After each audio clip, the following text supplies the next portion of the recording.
Greetings, everyone. Welcome to English Digest. I'm Tom. Hi, I'm Stephanie. And today we're continuing to talk about our TOEIC unit, Improving Our Airport Experience. And that was our topic last time when Claudia was introducing some of the improvements to Terminal 3 at AMC Airport.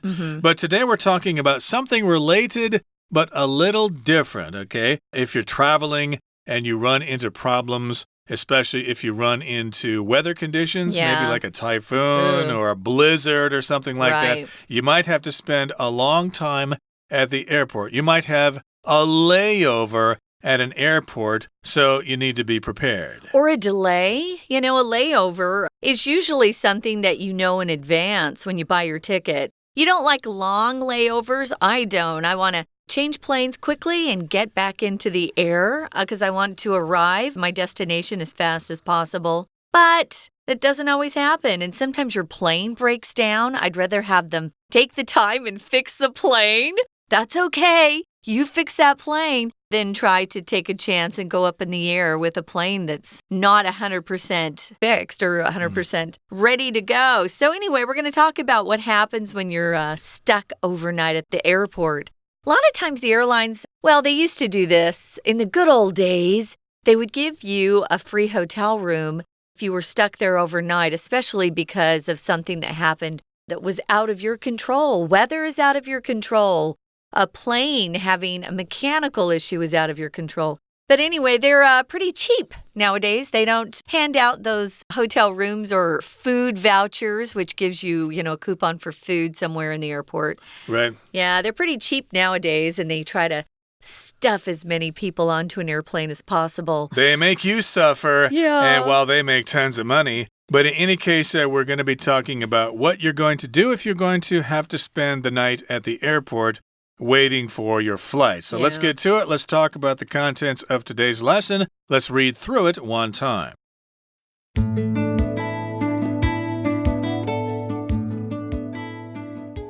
For one reason or another, you may find yourself spending a long layover in an airport. Weather conditions, technical issues, and air traffic congestion could leave you stranded for hours. While you could explore the airport's retail or dining options, you might just want to sleep. Here are some tips for catching 40 winks in an airport. The most important thing is to be prepared.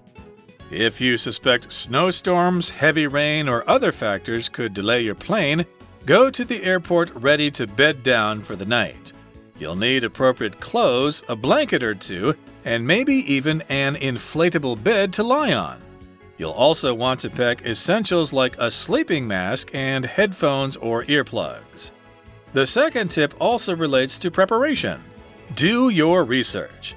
This involves looking up flying conditions to see whether a delay is likely and finding out which areas of airports are best for sleepers. Many people have been in the same situation, and there are online resources that provide some handy hints. Finally, be courteous. Befriend fellow travelers, and you might find someone who will keep an eye on your belongings while you sleep or go to the bathroom. Be nice to the airport staff, and they may help you find a comfortable spot or give you some unsold food. Follow these tips, and your long wait in the airport can be both comfortable and secure. Okay, guys, let's dig in. This is overnight at the airport. It's one of the things that I try to avoid as much as possible. I don't want to spend a night in an airport. It's awful. Nobody wants to be there at that point. So a layover is a period where you're just waiting in an airport, or if you're taking a bus, I guess you could have a layover there if you're changing buses. But a layover is typically the time you spend at an airport waiting for your next flight. When I buy tickets, and I think everybody knows about this, if you buy a ticket that has 3 or 4 different legs, remember a leg is one portion of the journey. If you have, let's say, 3 legs, they'll often include the layover time, so you know. And they'll actually highlight it if it's a long layover of I think it's over 4 hours. They consider it to be a long layover. I always check that. Of course, the cheapest tickets have the longest layovers. I don't care. I'd rather pay a little more and not have to stay in the airport for 8 hours. Or they're real short, like our layovers are at airports when we go back to the States. When you have to run? Yeah, we're always sprinting across the airport. It just seems to work out that way. When we land in San Francisco, we've got to rush all the way across the airport to get to the flight for Denver. That's a big one. And then we're in Denver, and then we have to sprint to our flight to Des Moines. And then back again, reversed, when we return to Taiwan later. Wow. But in any case here, for one reason or another, you might spend a lot of time in the airport, and that's a layover, as we mentioned, a long delay in an airport. Weather conditions, technical issues, and air traffic congestion could leave you stranded for hours. Yeah. So weather conditions, a typhoon, a hurricane, a tornado, a blizzard, or technical issues, like something's wrong with the plane, and they need to fix it. Or the computers, sometimes they go down. And then, of course, there are too many flights coming and going from that airport. That is air traffic congestion. Congestion just means there's a lot of stuff in a small area. You could talk about traffic congestion during rush hour. Gee, I would like to leave the office now, but I don't want to get stuck in a traffic jam because of the congestion. So I think I'll leave the office at about 7 or so. And maybe there won't be so much congestion. We also use it to talk about our bodies when we get a bad cold, and it goes down into our chests, and we can't breathe because there's a lot of phlegm or tan, is what we say in Chinese. But that's called chest congestion, and you need a lot of steam so you can breathe better. I hate chest congestion. Me too. So there's that. Now, if you're stranded for hours, anytime you use that word stranded, it means you're stuck somewhere. Maybe you went to the mall with a friend and you got lost, you separated and didn't find each other again.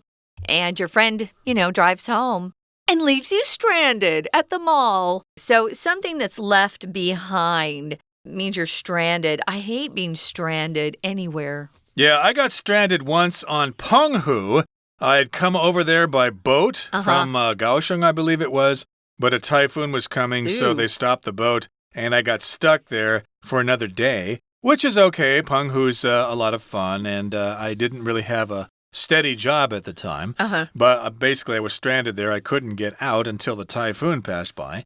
But yeah, you might be stranded at an airport for many hours because of these different issues, and while you could explore the airport's retail or dining options, you might just want to sleep.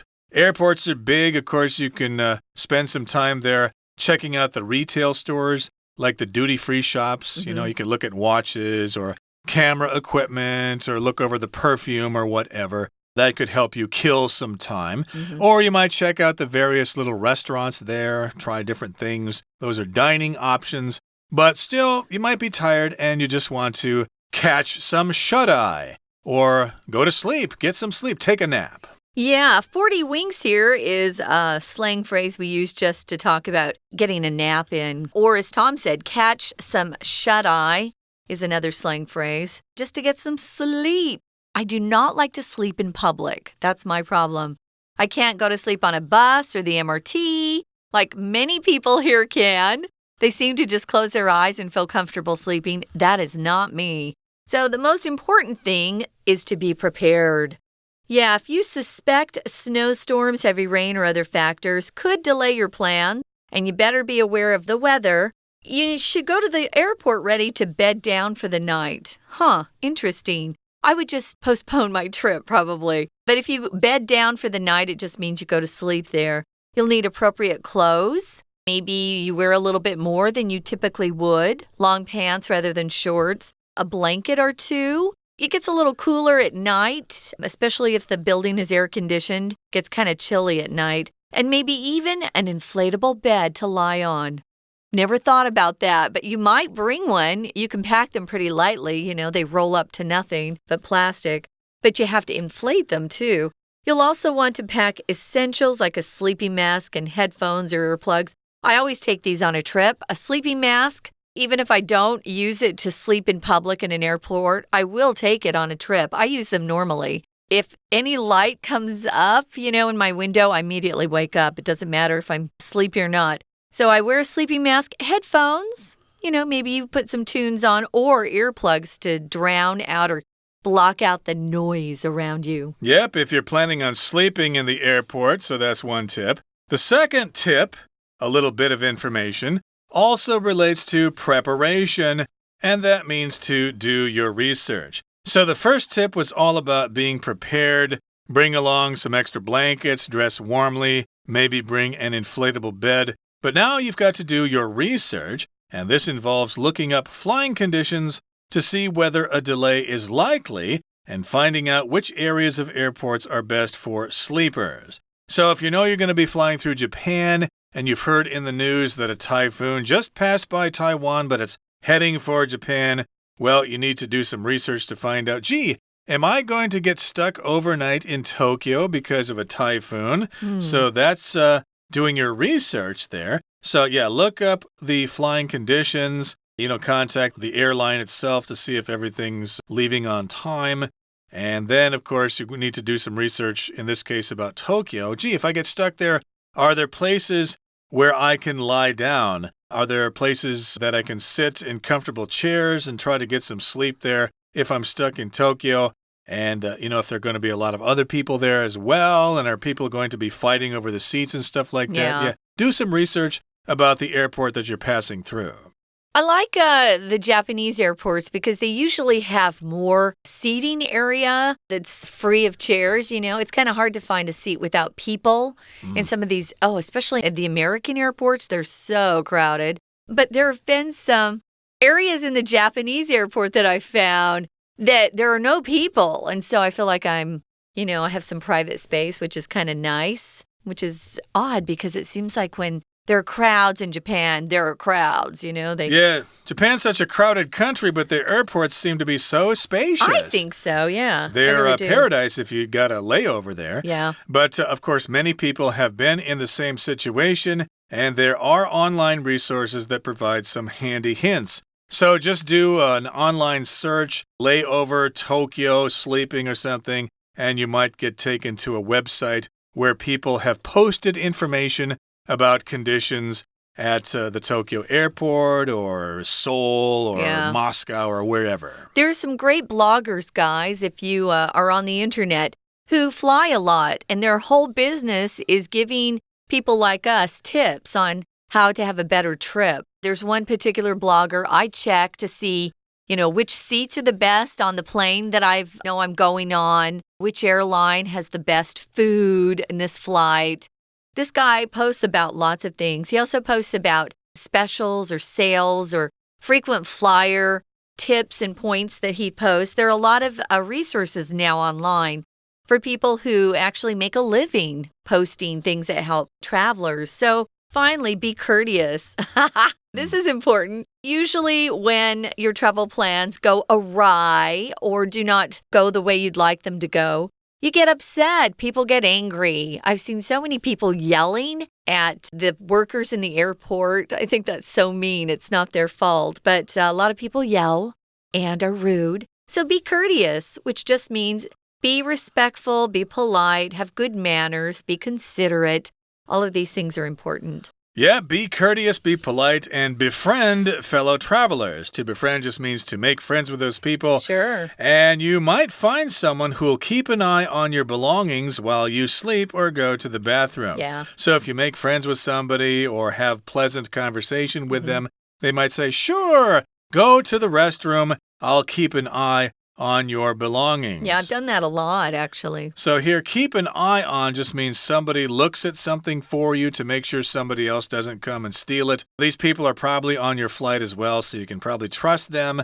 So they'll keep an eye on your belongings. You might want to keep an eye on your children, for example, when they're playing in the living room. And don't keep playing on your phone. Keep an eye on those kids to make sure they don't hurt themselves. And belongings are just the things that belong to you. Your luggage, your bags, your sleeping bag, or whatever. Yeah, whatever you own. Those are your belongings. We always use this word in the plural form, guys. We don't say, that's my belonging. No. That's weird. Just say, yeah, that's mine. Or those are my belongings. Can you watch my belongings, please? We'll also use keep an eye on. If you watch cooking shows, you'll often see this phrase used if You need to watch something very carefully because once it reaches a particular stage or temperature, especially if you're making candy, which I like to do, if it reaches a particular temperature, you have to immediately take it off the heat. So you have to keep an eye on what you're cooking. So yeah, all of these things are pretty good tips from someone who is trying to help you if you get stuck or stranded overnight at the airport. Do all these things. Be nice to the airport staff. I totally agree with that. Use a carrot rather than a stick, right? Stick, you would hit somebody, and carrot, it's like you're tempting them, you know? True, right. So be nice to the airport staff. And remember, the staff here is the group of people that are working together. Staff is a collective noun for lots of people. You cannot use it to describe the individual people. No, okay? Don't say, oh, I have 15 staffs in my office. 不行，不能这样讲，这样是错了，大错特错。The staff, okay? So be nice to the airport staff. And then they may help you find a comfortable spot. Hey, I know a place where you can sit down and relax until the morning. Or, hey, I know that restaurant over there closed, but they still had some sandwiches that they didn't sell. Hey, since you're so nice to me, hey, I'll give you some of these sandwiches and you'll have something to eat. So, yes, being nice does pay off sometimes. It does. I had a nice guy who worked for one of the stands in the airport. Let me use his phone to make a phone call because my battery was dead and I couldn't get it to charge.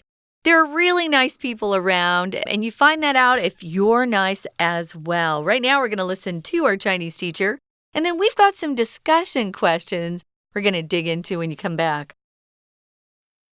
Hello, my name is Shelby. 那万一要在机场过夜怎么办呢？这里来传授一些小技巧。第一段第一句的地方 For one reason or another, another 是代名词，代表 another reason 的意思。为了这个理由或其他理由，也就是说出于种种理由，你会发现你自己spending。好 spending 加上 ing 表示分词，因为放在 find 的后面呢，通常都是一些形容词或分词等来表示某种状态。你发现自己要在机场停留一段时间了， layover 是指飞行途中的短暂停留。下一句，天气的状况或者些技术的问题，还有一些交通的阻塞 Traffic congestion 是拥挤拥塞，你用在通信拥挤也可以的。有些城进城的时候会收一些 congestion charge， 因为他们觉得汽车太多了。好 Traffic congestion 呢，这里空中已经塞机了，这些呢会让你变成 stranded 是被困住了。如果把 ed 拿掉，它就是指你的头发一撮一撮的。到第四句的地方，这里有一些 tips 是技巧或者小费。 Tips your waitress 就是给你的服务员一些小费。好了，这里一些小技巧呢，可以让你能够 catching 40 winks。 Wink 是眨眼的意思，40个眨眼这是一个俚语，表示说你可以小睡一下。我们来看第一个方法，是在第二段的地方。第二句，如果你 suspect 猜想或者是怀疑，可是后面如果是加 that 子句的话，是表示其实你还蛮肯定的，你还蛮相信的。如果你认为呢，暴风雨或者是大雨或者是其他的因素呢，会 delay 你的班机的话， delay 延误 postpone 或者是 hold back 的意思，那么你到机场的时候就要准备 to bed down。Bed down 是名词，当作动词使用，表示说在不熟悉的地方躺下来睡觉。那么你第一件要做的事情，可能是要做好会 delay 的心理准备哦。到第四句的地方，你会想要 pack 是打包，也可以加个 up 变成 to pack up。你可以打包一些 essentials 基本物品，例如像是 sleeping mask 就是眼罩，或者是耳机，或者是 ear plugs 就是耳塞的意思。第二个方法呢，我们到第三段。好，第二个方法同时也是 relate to。relate to 是与什么有关，后面直接加受词。preparation 是准备，与准备有关。小心一下 relate to 如果后面是加人，那就变成了理解某个人的意思。例如说 parents find it hard to relate to their children。 父母发现很难理解他们的小孩。好，第二句，这个呢 involves 是牵涉的意思，牵涉到包含一些 looking up. Look up 是查询、查阅，你要先查询一些班机的讯息，来看看 whether 后面加了一个句子，这是一个 whether 名词子句， whether 是否有没有可能会 delay， 然后要找出来哪里是最适合来睡觉的地方。好，我们看第4段，这里是关于第3个方式。第一句 Finally, be courteous. Courteous 相当于 polite 或者是 well-mannered， 是说有礼貌的。嘿，记得要有礼貌。Befriend 是对什么人友好，它同时也是一个网络用语，在网络平台你要加谁好友的话，就可以用 befriend。例如说 befriend your teacher 就是将老师加入你的好友圈。好，对你同行的这些旅行者呢，友善一点，你可能会发现有个人呢，他可以帮忙 keep an eye on， 就是注意或留心的意思，会注意你的 belongings 是随身行李，它这个字呢是横为复数的哦，不可以把 s 拿掉，如果拿掉 s 没有这个字咯，所以它如果当作主词的时候，后面通常都是要搭配复数动词。同时呢，在第3句的地方要对机场的 staff 就是指工作人员，要对这些工作人员呢友善一点，他们会帮忙你找到一个舒适的点。好， help 后面的动词呢，我们通常会省略 to， 所以 help you find 你可以写成 help to find， 意思也是一样的哦。这些舒服的点呢，会让你觉得睡觉呢不会那么痛苦，而且还有可能会给你一些 unsold food， 就是没有卖出去的食物，它也可以免费提供给你。以上是今天的讲解，谢谢收听。We're going to take a quick break. Stay tuned. We'll be right back.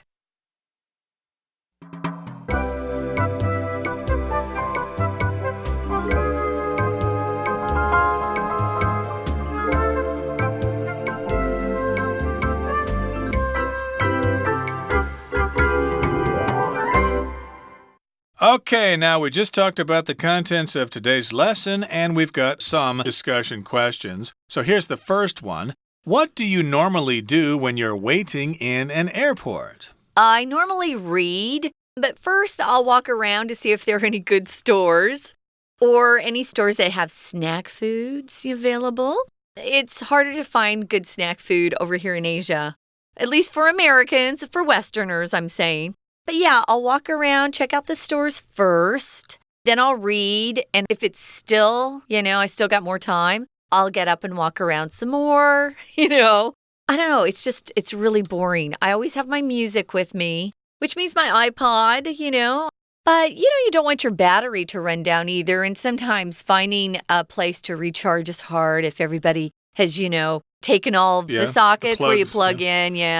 Those are hard to find if a lot of people are in an airport on a long layover especially. What do you do, Tom? Well, it depends on how long the layover is. And unfortunately, United does not go through Tokyo anymore because what I used to do there... I'm grateful for that, Tom. Really? Well, yes. I liked that change there because, well, it depends, No, I didn't want to stop in Japan. I wanted to go to San Francisco. Since I don't stop in Tokyo, now I have to stop in San Francisco and Denver. Both. So I still have 2 changes. In the past, it was Taipei, Tokyo, Chicago, Des Moines. Okay, so it was about the same number of changes.But the nice thing about Tokyo is that the airport is really big, and you've been sitting on a plane for many hours. I want to get off my butt for a while. So, I spend lots of time walking around the Tokyo airport. They've got lots of different terminals, and my goodness, you could walk several kilometers just inside the airport while you're waiting for your flight. And there are often things to look at. They put up little museum displays inside the airport and stuff like that. So that's what I usually do.I walk around and get a little exercise. That's good too.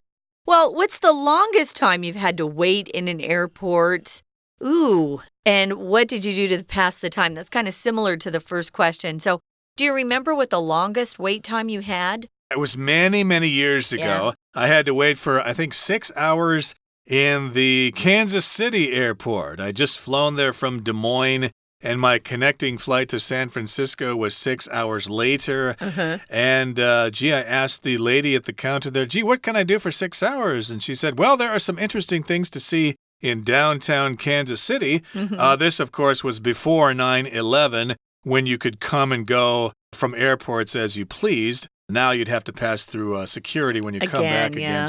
But back at the time, they suggested I go into Kansas City.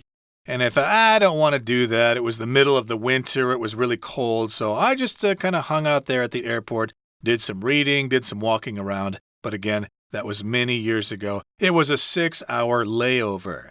Okay, let's ask this question to you. Yeah, what's the longest time you had to wait in an airport? It was a very cheap ticket, and so the layover was a day and a half, and so I actually left the airport. I was in China. I left the airport. China will sell you really cheap tickets if you want to, have this delay of like 24 or 36 hours. But it was in Beijing, and so I felt comfortable enough to go outside, just walk around and do some things. I also slept a night at a hotel because the layover was so long. If you get a really cheap ticket, you might want to consider it, especially since the the Chinese airline, let me have the hotel room for free. Wow. So it was a pretty good deal. Yeah, every once in a while you'll find a good deal. Take those. Otherwise, try to avoid those long layovers. Well, that's all the time we have for now. Thanks for joining us. This is a really interesting topic, actually, because more and more people are flying these days. So if you need some good tips, get online especially and check out some of the bloggers out there who have a lot of experience. Indeed. So, yes, you can discuss these questions amongst yourselves, and who knows, maybe you'll have a discussion that's even more interesting than the one we've just had. That brings us to the end of our lesson. Thank you for joining us, and please join us again next time for another edition of our program. From all of us here at English Digest, I'm Tom. I'm Stephanie. Goodbye. Bye.